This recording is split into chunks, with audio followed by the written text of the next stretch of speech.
الو. ايوه. ايوه. كيف حالك؟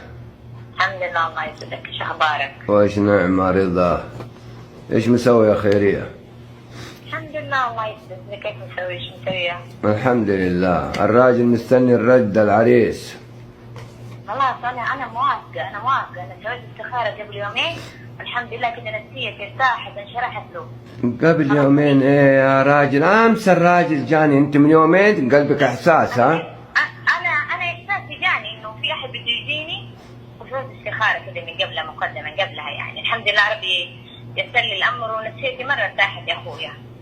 يعني لا تشد الامور، يعني يسرها ان شاء الله ربي يسر الامور. خلاص متى يجي؟ يا بنت انت عارفه عمر الولد كم؟ الولد عمره يا شيخة ما كملت 30 27 سنة. خير ونعم وبركة، النصيب خلاص مو مشكلة، أنا مرتاحة له، خلاص أنا مرتاحة له، خليه يجي جدة. يا بنت فرق بينك وبينه مسافة. ما في مشكلة. فين أنت 50 وهو العمر مو فرق. ها؟ العمر مو فرق، العمر مو شرط، يعني عادي، شباب القلب يا أخويا.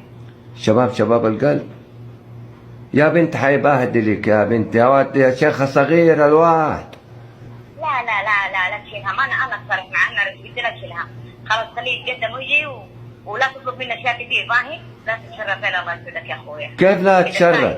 وأطبطب عليه ومشي الأمور، أنا ما يقدرش الهم يعني في شيء. أبى أعرف فين يسكنك، في كيف يوديكي، ايش بيدفع، ايش ما بيدفع، ايش بك خيرية؟ حتى لو ما عنده يا أخويا مو مشكلة، أنا خذوهم فقراء يغنيكم الله، أنا أعطي، ما لا تشيلهم، أنا أعطي هذا المال لا تشيلهم، وإن كان على السكنة يا أخويا إن شاء الله غرفتين فوق السطوح، أنا راضي لا تشيلهم، مو مشكلة، تيسر الأمور. انت كده رامية الدنيا كلها، ايش بك خيرية؟ ايش بك؟ يا أخويا إيش في، أنا راضي طالبة شرع الله، ما أنا طالبة شيء، أنا أبغى أتزوج، يعني تبغاني أقول لك خدامة طول عمري؟ أبغى أتزوج يا أخي. مو حكاية انك تتجوزي، صحيح اتجوزي ما حد بيلومك، بس ايش بتسوي؟ هذا صغير نقول لك تجننيني. مو مشكلة نحن نساير بعض ولا تشيل هم، انت لا تشيل هم، انت بس